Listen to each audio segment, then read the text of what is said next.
everyone. Thank you so much for joining today. I'm Akshat and I'm your host for the evening. And I represent Cooby. We are unlocking data driven B2C sales for sales professionals out there. And today we have a master with us who is going to help us in mastering and the game of high velocity B2C sales, right? So that is where we are all here for. And we have someone who is a seasoned sales leader with over 10 years of experience and in working with brands like Amex, Gartner, and Experion, and many others. And then he's currently leading the business enterprise team at Bharat Pe. So please welcome one of the sales greats from India, Mr. Jatin Arora. Hey Akshat, great to be part of this webinar. Thank you How's so it much. going? Jatin. It's going good. Thank you so much for taking the time out today and talking to us. And we're grateful for your presence and humbled, this, right? Starting with the first question we have, why you have chosen sales as a career? And if you have any story to back that up, that'd be really grateful. Right. So I think I come across this question, almost on daily basis. Why sales as a career, right? And it's an excellent question for anyone who's starting their career out in sales. Right.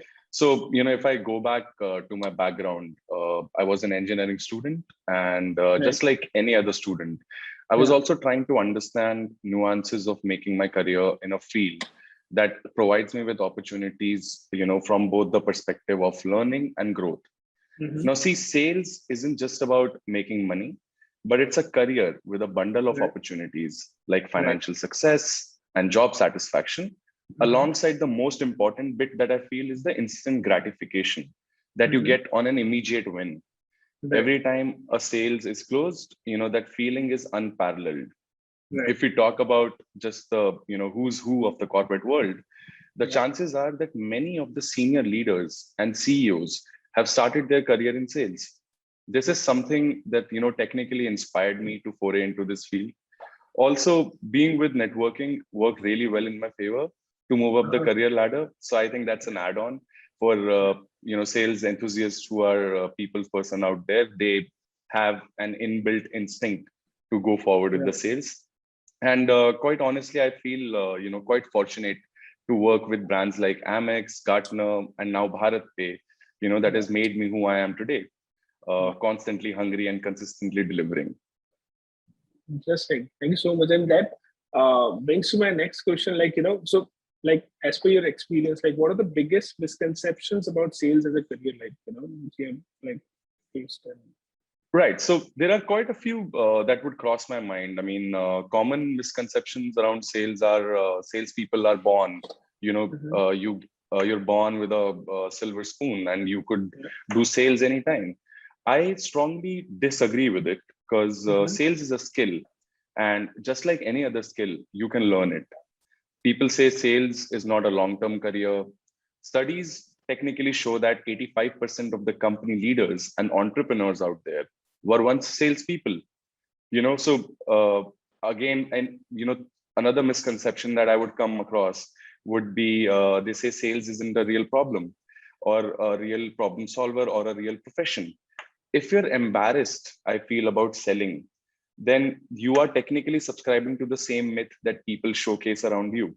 You have to be proud in selling in order to be successful, be it from a B2C perspective, be it from a B2B perspective. When we people sell, we are often sitting across the most senior stakeholders in any organization, from VPs to directors to CEOs to CMOs, etc.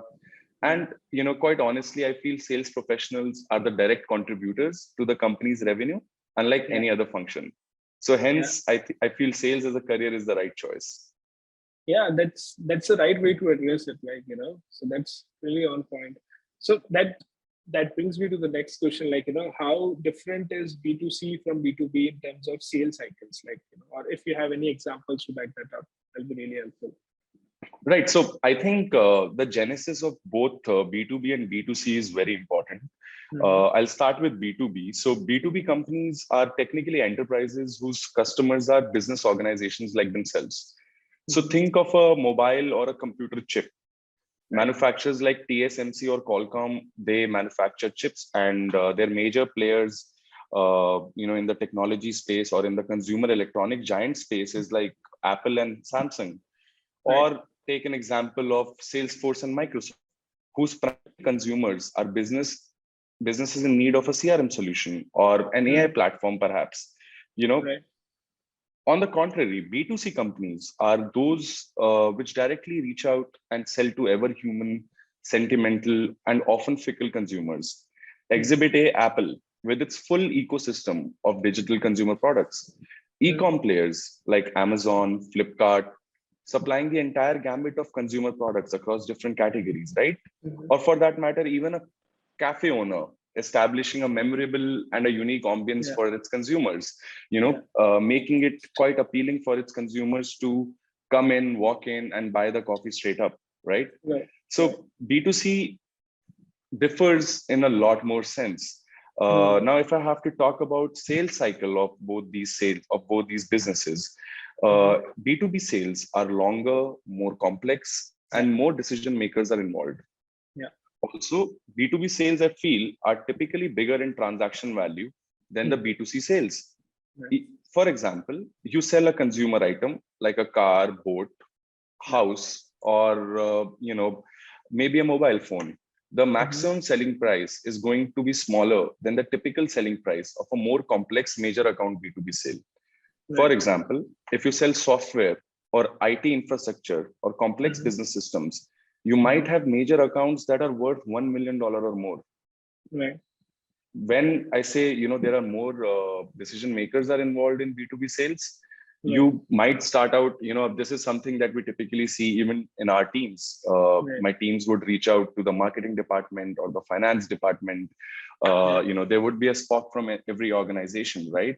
Once they propose the entire solution to a SPOC in a category of an organization, that SPOC further needs more approvals. The finance approval would be needed, or any CXO sign off would be needed. Okay. B2B sales cycle would vary from 3 to almost 12 months. And, because technically there are more people at the buyer's end to review and approve the purchase.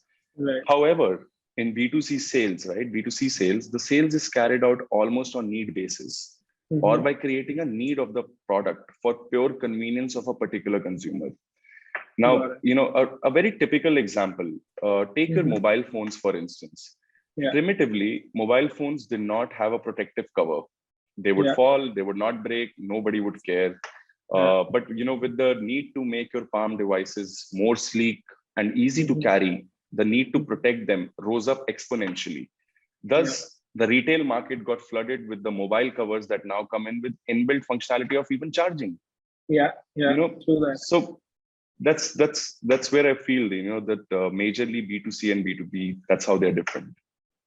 And and that is where we see the transition keep happening. Like sales professionals often are confused whether to move from B2B to B2C or B2C to B2B, right? So what are the challenges like one could face moving from B2B to B2C sales, Right. So, unfortunately, COVID-19 has dominated the world for some time now. And, we are seeing a lot of transition for a lot of organizations from B2B to B2C. And, there is clearly an inherent need to start churning the revenues from day one for companies to sustain in this business climate, right? So, if we have to talk about pros of switching from B2B to B2C, I'd like to lay out a few points. So point number one would be flexibility. When you move into the B2C ecosystem, right, you have more freedom as compared to a B2B ecosystem, because B2B, your distribution channels and your sections of your marketing are regulated by your resellers or by your internal functions. As compared to a B2C ecosystem, wherein you reach out directly to the customer with your own curated messaging. Another important point here is higher profit margins. Right? It's true that you're doing your own marketing, it comes at a cost, and you would require to maybe strengthen your marketing team and increase the staffing or increase the trainings for the team. Cutting out the middleman, going back to my previous point of cutting out the distributors or resellers and reaching out to the customer directly would generate more profits because you would have inbuilt higher margins because you're directly reaching the consumer. Yeah. Now, the most important point here would be that, B2C players have full control on their brand.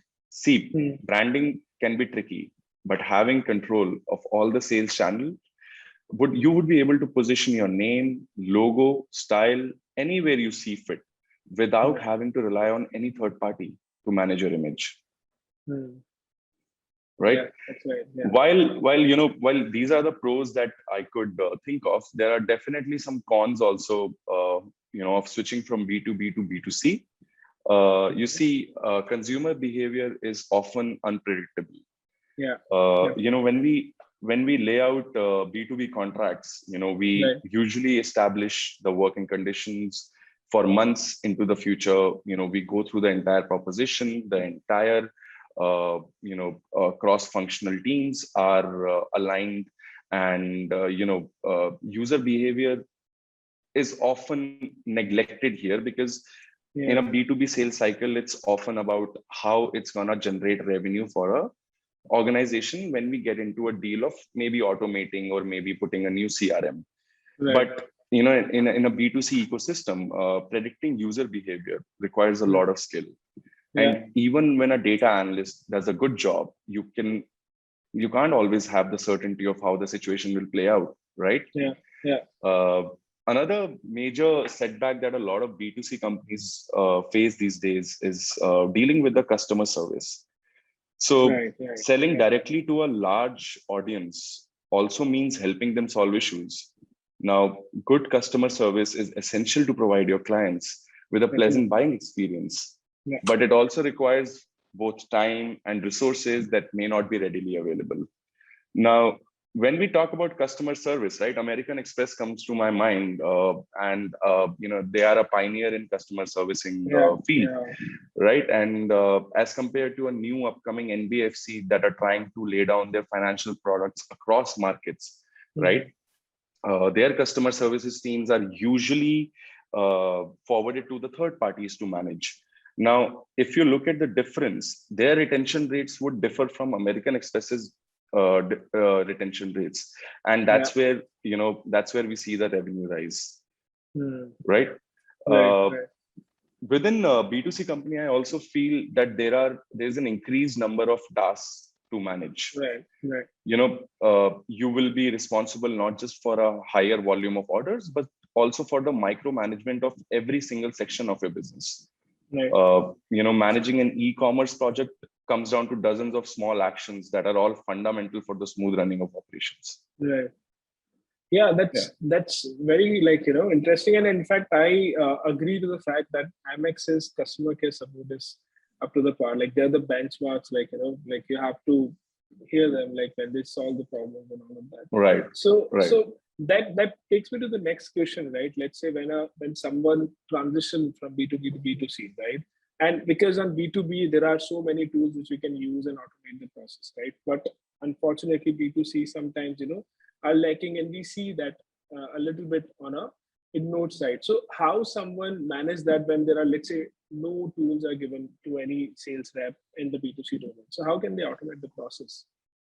Right. So I feel, before getting into the automation side of it, it's when we are in a B2C ecosystem, it's very important to hire the right talent.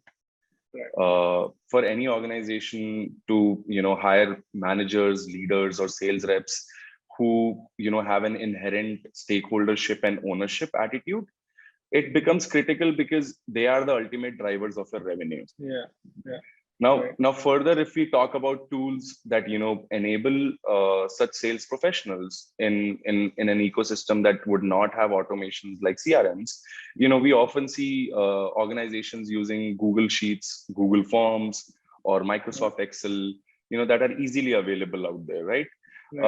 Here, tools like fortnightly or bi-weekly RNP sessions would further strengthen the B2C sales strategies because you need to be adaptive, you need to be dynamic, and you need to understand user behavior on how it's, reacting around your messaging and your positioning. Also, I feel many mid to small size B2C sales organizations are still using tools like WhatsApp, Telegram groups to Yeah. report the numbers across different regions, right? Right. Right. Now, this is where MIS as a function becomes the core of the business. Yeah. And Yeah. any deviance might result in wrong reporting, forecasts, which wouldn't Yeah. even be an ideal situation for any organization. Yeah. That's very well addressed, right? So in your opinion, like for a B2C brand, does it make sense to achieve sales like at an edge of competitive, like, selling price or something like that? Oh, absolutely. Yeah. You Yeah. see, competitive selling price is a winning strategy. Yeah. You look at all the e-com players, or the food tech giants out there, Hmm. competitive pricing is key. Uh, you know, uh, how do you still make a competitive pricing and manage your profit is the key to understand here. So, Right. to lay out a few points here, I'd say pricing strategy should be very efficient. Hmm. Competitive analysis is the key. Hmm. Managing lower selling prices to hook the Yeah. consumers onto your product without Hmm. compromising on the quality would Right. result in higher sales.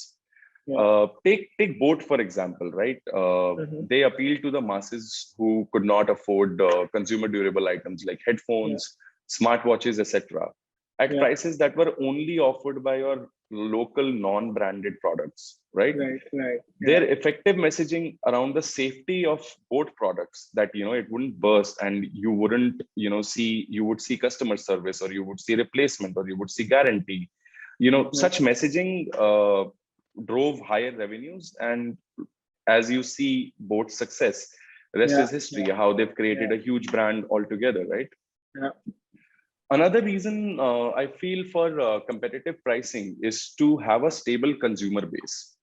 Right. Now, consumer base here, people, when we talk about users, or when we talk about consumers like you and I, ourselves, Yeah. we would always compare prices when we go for any product.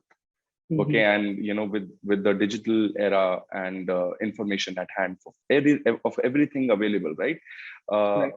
every user would compare the pricing, and if your pricing is still at a stable level, I think the consumer flow would be regular within the Right. organization.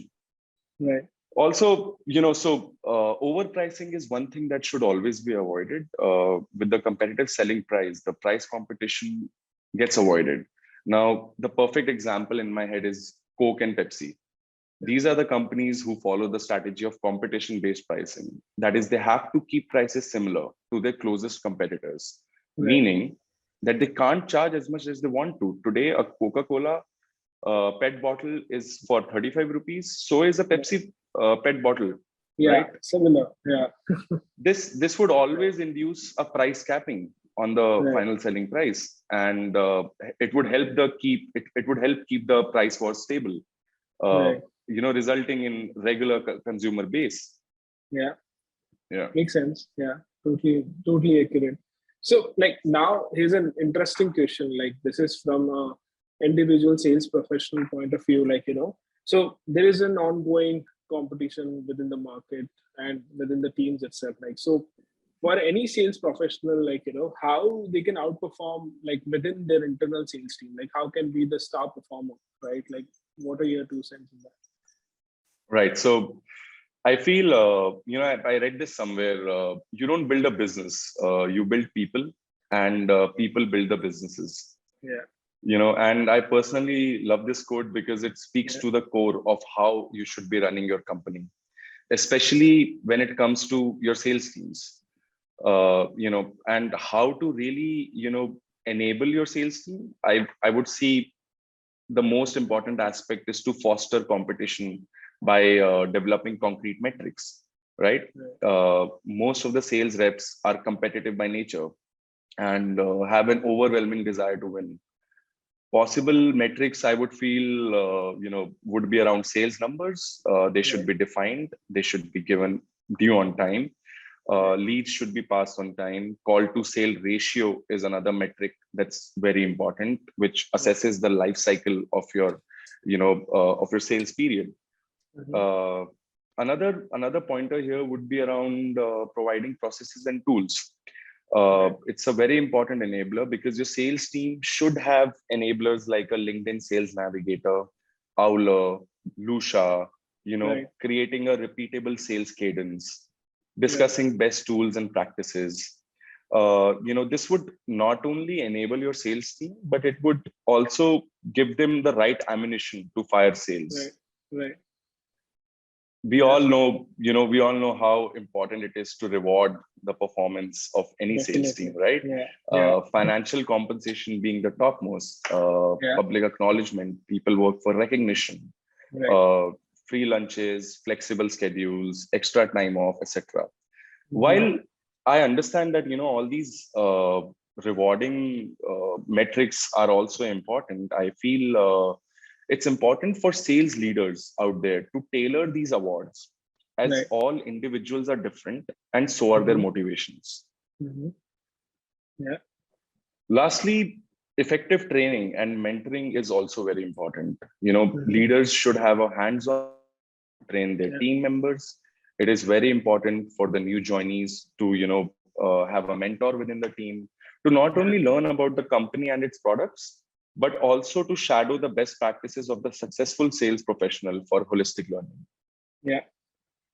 You True know, that. all these practices typically keeps high positivity in the team. Yeah. It increases the retention rates, and most importantly, it improves the sales. Yeah. Definitely. Yeah.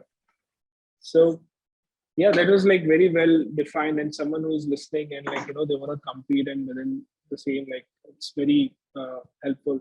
So as Bharat Pe, like what are some key wins and future opportunities like in India in terms of expansion and Right. So, let me quickly give you a brief background on BharatPe. yeah. It was founded in 2018, so it's just a 4-year-old company, right? Right. And the vision to incorporate BharatPe was to make, financial inclusion a reality Right. for Indian merchants. Mm-hmm. Currently, we are serving over 80 lakh merchants across 230 plus cities. BharatPe is a leader in UPI offline transactions. Yeah. We have, processed over 18 crore UPI transactions every month. And we have seen a growth of 10% month on month in these transactions. Mm-hmm. While we are including the merchant ecosystem, right, it's very important to provide merchants with a working capital. Right. Yeah. In totality till date, we have disbursed over 7,000 crore loans to over 4 lakh merchants. And I think it Sweet. just speaks volumes of how BharatPe has enabled these merchants and helped them expand their businesses. Right. So we are technically, if I talk about what are the future opportunities and what are our expansion plans, I would say we are looking to take this loan book to double the amount, which is north of 15,000 crore, by the end of this current fiscal year, Right. and doubling our merchant base to 1.5 cr. Right. Another very, so correlated to our discussion today, we have, last year we forayed into the B2C space as well, Yeah. with our app called Postpay. Yeah. It's the first ever credit on UPI app, and it intends to provide the consumers with the best in class offers across Mm-hmm. various categories like fashion, retail, electronics, etc. Right. Also, we are aiming at an IPO, and Yeah. I would love to share more details soon. I my Yeah. PR would not like if I spill the Yeah. beans here. Yeah, We're definitely waiting for that news to break yeah, out. So yeah. So right. like I remember like you mentioned like when we're talking about like automating tools and all of that, how someone from the B2C side can use what all tools. So you mentioned Mhm. about WhatsApp, right? So like your take on WhatsApp, like from being a social channel to becoming a mainstream channel to perform businesses. So like just wanted to understand like how do you take this? Right. So, and a very important part of creating a better purchasing experience Mm-hmm. lies in automating your customer service. Right. And today, by using WhatsApp for business, you can reduce strain on customer support Yeah. with strategic messaging that guides the customer through the full process, right? Right. And a lot of companies have started adapting towards it. For example, a real-time order and a payment confirmation. You go on Make My Trip, you book your ticket, and instantly you would get your ticket on WhatsApp, right? And they just use this channel for make it very consumer centric. Be it product updates, be it ETA and delivery updates. A lot of your upcoming logistics companies like Shiprocket or maybe Dunzo, they are using ETA and delivery updates on WhatsApp altogether. And while organizations also use WhatsApp for business to collect feedback and ratings from customers, which enable them with on-ground insights, and they could take corrective measures to better the entire business strategy. Right. While researching, obviously, I was I found an interesting article that laid out how WhatsApp as a platform is evolving as a consumer service platform altogether.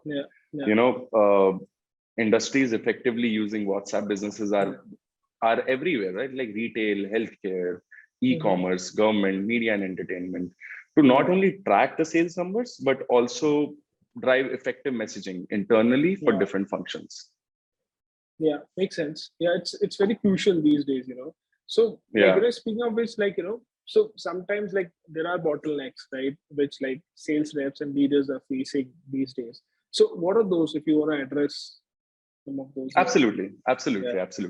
So, I've been a sales rep myself for probably 5 years. And, I've had, during my formative years, because I started my career in sales and I was an individual contributor altogether. There were quite a few bottlenecks that I used to face myself. And, getting an immediate response from leadership or cross-functional teams used to be one of the, most obstructive bottleneck, to be honest. And accurate forecasting used to be one, because the businesses are so volatile. Today you might feel that you'd be closing $1 million in your sales cycle, but it would get elongated, and like I said, could take 6 months or could take a year. Spending too much time on admin related work and tasks that require manual intervention, that also used to act as a bottleneck. Plus, being a sales professional, I feel being motivated yourself when your numbers are down, because there are months, there are quarters when your numbers are down, and you feel that you're not meant for this job, or you're not meant for this role. I think keeping yourself motivated in times like those was very crucial. And thankfully, I could manage and sail through. It is after coming to the other side and being a leader myself and enabling my teams to deliver on the numbers. There were other challenges that I faced. Now finding the right talent became a huge challenge.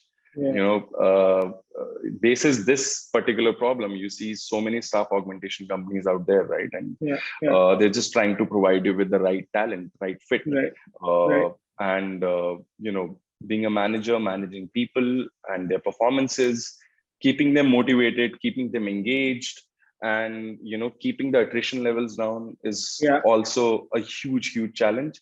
So these are the few challenges that I've felt.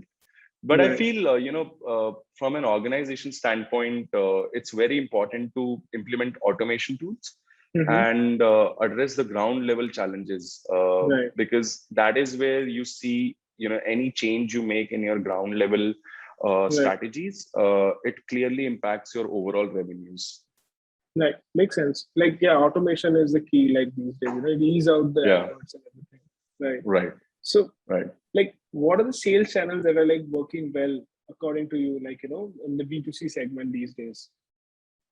So there are, there are multiple sales channels in B2C segment, right? I mean, from physical stores to point of sales, your third-party sales teams, field sales executives, your e-com websites, mobile apps, online marketplaces like eBay, Amazon, product catalogs, brochures, and obviously call centers and phone prospecting. These are certain avenues while working in the B2C segment. These work out really well, So right. So like we're coming towards the end of our session, like, so any tips or like, tips and tricks for upcoming and new sales, individuals who are like starting their career in this vertical? Of course. So, I come from a sales background. I've seen failure and I've seen ups and downs in the entire trajectory, and it's always a sine wave, right? You see a lot of wins, then you see downfall. If I have to lay down few tips that have worked well for me during my career, Mhm. uh, there would be: do not reinvent the wheel. It's really important to identify top performance in your team, Right, learn best practices and model exactly what they're doing, and incorporate the same culture so that, the team moves towards the success trajectory themselves. right, Uh, for all the sales enthusiasts out there, make mistakes. The more yeah, you relax and let go of a fear of a failure, the better you'll perform. Worst right, thing, it won't work out, but you'll yeah, learn, right? yeah, uh, Always think big, go for bigger opportunities, think big, try things at a higher level, big deals, big businesses, higher revenue. Do not be afraid to think big at all. Like that's something I tell my team all the time. And it has worked out really well, and I'm blessed to have a team that I'm, enabling at the moment. right, yeah, Uh, Finally, I would say ask, ask, and ask. yeah, Be willing to just ask your prospects, people around you, potential mentors, while you're in this learning phase as a new salesperson, right? You should just right, always be asking. And by the way, there should never be a point in your career when you stop asking questions, because once you stop asking is when you stop learning, and it never yeah. really works out. Very well put. Like that, I love that. Like, once you stop asking, stop learning. That is like a go-to line, right? So it's relevant for any other vertical out there. So Right. so I think so. I'm done with my questionnaire, which I prepared for you, right? So we have some questions from our audience. I think I'll just Okay. shoot it out to you one by one. So Yeah. one is like it's from Charan. How did Bharat Pe grew to so many merchants so fast? Right. So, the idea, thanks for asking, Charan. So Bharat Pe strategy was simple. While there are other fintech players like Paytm, PhonePe, Google Pay, Amazon Pay, etc., their focus was always towards acquiring more consumers. Okay. And their focus was always towards messaging to their consumers on how they could benefit. Nobody was really thinking about the merchants, or the small businesses that we often go to, and nobody was solving their problem of expanding their business. Once we created an ecosystem to just put QR code or EDC machines or any financially including products at the merchants level, having an app only to be used by merchants, Right, worked out wonders for us. And with our excellent sales teams and feet on street, we could expand to lengths and breadths, and have a presence in over 230 plus cities. that's a great number, right? So I hope that Yeah. answers your question, Charan. So there's another question from Charan himself, like how do Bharat Pay uses WhatsApp to maintain, merchant relationships? Oh yeah, so every merchant is aligned in our ecosystem, and we have all the data, right? And while we ensure that KYC is done for each merchant, it's important for every merchant to submit their business docs and submit their phone numbers and whatnot. We use WhatsApp to do effective messaging around Hmm. the new upcoming offers, or any change in our product offering, or Right, any new product that is upcoming, and which would be available at a discounted rate because we have an ongoing relationship with them. So right, WhatsApp is one of the most important tools when it comes to merchant messaging, I would say. nice. Yeah, it is. Like I totally agree. Yeah. So Srijan is asking like how to make a transition from an IC role to step upwards. Right. So thanks for this question, and I think it should answer. This is a very interesting question. It's while an IC role is equally important, and understanding how to really take a step up. From an IC role, you need to showcase that you have a balance of everything. From an IC standpoint, while if I have to bifurcate or clearly tell my team, or someone who's an individual contributor, I would tell them that while you're performing excellently, other key factors that are very important for you to take a step up is to have balance, is to have mentoring capabilities, is to coach people, is to make sure that the team moves together, is to inculcate healthy competition rather than poisonous competition, and take more ownership of the entire team's job. If for some reason the leader is not available, then that particular IC should take the lead and should fill in the shoes. And I think such practices do not ever go unnoticed. And we as leaders, we obviously see such traits, and we make sure that we give importance, and we give career growth to such candidates. Like ownership and be at the moment and lead the charge, right? Makes sense. Okay, so Vineet is asking like how you cracked your first sale. Like, could you explain your experience with this? Of course. Thanks for asking me this, Vineet. So, I remember I was working with this small company when I started my career out. It's called, it's in BIM space. It's called Global Intech Infra Technologies. And they were around architecture and 2D and 3D drawings. And my TG to sell was, design companies and manufacturers who would have to have huge facilities to be designed. I kept it really simple. I wouldn't say it happened really fast, or the first prospect I touched got converted. It took me almost about 2 months to close my first sale. Took me about consistent 1 month follow-ups.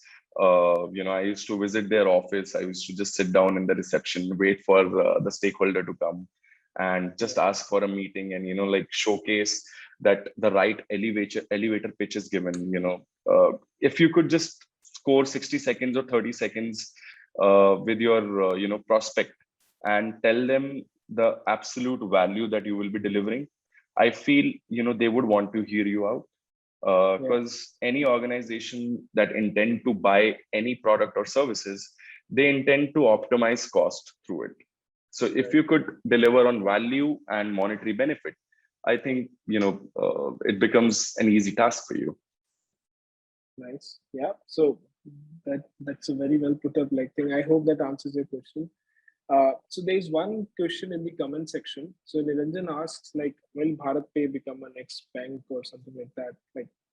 Yes, Niranjan, we actually have gotten a go-ahead from RBI to have a banking license. As we speak, we are already finalizing on the Unity Finance Bank alongside, in collaboration with Centrum Group. So you would be hearing big noise around this, in coming months. Nice. That's huge. We are all waiting for so many news. There is an IPO launch and then banking announcement. Right. So looking forward to it. Good things are in store. Yeah. Yeah. So we wish you all the luck, and I think we have another question. I'll just put it up. I think so. Kush asks importance of sales in personal life, in your point of view. I think personally also we're just selling ourselves, be it in the social strata, be it in the professional strata, right? And it's just important to put your thoughts forward, and it only narrows down on how clearly you can put your thoughts forward, right? If it resonates with people, you make the sale. If it doesn't resonate, that the sale is dead, and that's how friendships also die. So I don't want to get into the deeper level, but I think Kush, you would get the point. Yeah, you might want to connect with Jatin later on to get into the Yeah, deeper aspect of it. So yeah. yeah. So Gaurav asked, like, he's a college student and he's looking forward to be into the sales spectrum. He learned about B2C and B2C businesses, about like what we're talking about during this webinar. So he just wants to understand like whether a hotel management graduate enter into corporate sales. Absolutely, Gaurav. I'm an engineer, electronics and communication, and Okay. what I'm doing right now has nothing to do with analog electronics, which I failed, by the way. Don't tell anyone. So yeah, I mean, you see, there should be a reason why you're doing hotel management at the moment, and your parents, your folks would also have a vision around you enrolling into this course, right? While you understand the nuances around hotel management and what the career growth is like, I would recommend speak to experts from the hotel industry, from different industries in sales, and try and understand what works out really well for you. uh, I feel sky is the limit for everyone, and from hotel management coming into corporate sales, I don't think there would be any challenges, because I've met so many sales professionals from hotel management backgrounds. In fact, one of my trainers at American Express, very senior lady, and still my mentor, she she was from the hotel management and she'd done this Oh, course, and I don't see any challenges. What I would recommend is ask as many questions as you want to ask around people, reach out to experts, and try and see what would work out for you. and as they say, like it's never too late, right? So there's always a Yeah, second chance. So yeah, yeah, nice. I think we're done with the questions, and thank you so much for right. today's session, Jatin. Like I'm super amazed. Like this, it was wonderful. Like I've learned a lot, and I'm sure everyone has learned a lot from this session, right? Thank So you, I have Akshat. a yeah, and then I have a big news to reveal in the end, which I promised earlier. So Right. we are also launching a community for sales professionals out of India, right? Hmm. And we have named it Hmm. Revenue Avenue. And there are going to be some fun events, meetups, and leadership sessions from the experts like you in the coming months. Check out your inboxes, everyone. We are going to send out a customized invite to all of you, and we're going to do lots and lots of events in the future. So stay tuned with us. And then, Yeah. yeah, Jatin, thank you so much for your mentorship. And we would be needing further sessions in the future when we meet in person and do in person bigger events than this to attend. Thank you, Thanks Akshat. for Thank you thanks, so much. Jatin. Bye bye.